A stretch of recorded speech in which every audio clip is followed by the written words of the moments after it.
نحمدہ و نصلی علی رسولہ الکریم اما بعد قال رسول اللہ صلی اللہ علیہ وسلم تحفۃ المؤمن الموت او کما قال رسول اللہ صلی اللہ علیہ وسلم۔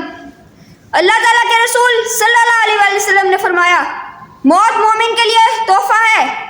موت اللہ تعالیٰ کے دیدار کا ذریعہ ہے، موت جنت کی نعمتوں کے حصول کا ذریعہ ہے، موت دنیا کی تکلیفوں، بیماریوں اور مصیبتوں سے نجات کا ذریعہ ہے۔ توجہ کریں، میں اپنے اس موضوع کو سمیٹتا ہوں۔ شہید کی جو موت ہے وہ قوم کی حیات ہے، شہید کی جو موت ہے وہ قوم کی حیات ہے۔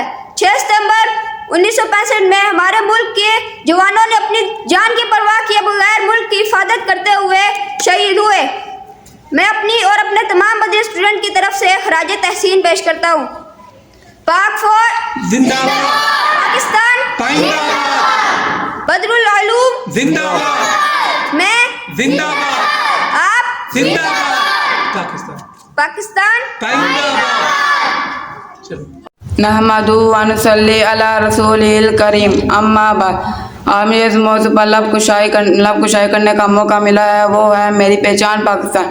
سامی گرامی، میری پہچان پاکستان، میرا ایمان پاکستان، میری عزت میرا ایمان پاکستان، میری آن پاکستان، میرا سامان پاکستان، میری عزت سے ہے اقبال کا تصور پاکستان، قائد اعظم کی جدوجہد پاکستان اور فاطمہ اللہ جناح کا پیارا پاکستان۔ جی ہاں، وہی پاکستان جس کے اصولوں کے لیے 100 نہیں، 1000 نہیں بلکہ لاکھوں لوگوں نے قربانیاں دی۔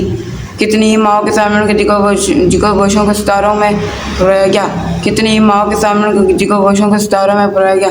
جناب اعلیٰ، کسی بھکار سے پوچھو گاڑی کی قیمت اور کسی غلام سے پوچھو آزادی اور وطن کی قیمت، تب احساس ہوگا جس پاکستان زمین پر ہم رہ رہے ہیں یہ رب کائنات کی بہت بڑی مہربانی اور انعام ہے۔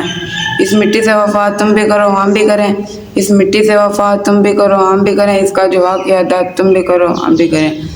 کھڑے تھے ہم قسمت کے دروازے پہ، لوگ دولت بھی گرے ہم نے وطن مانگ لیا۔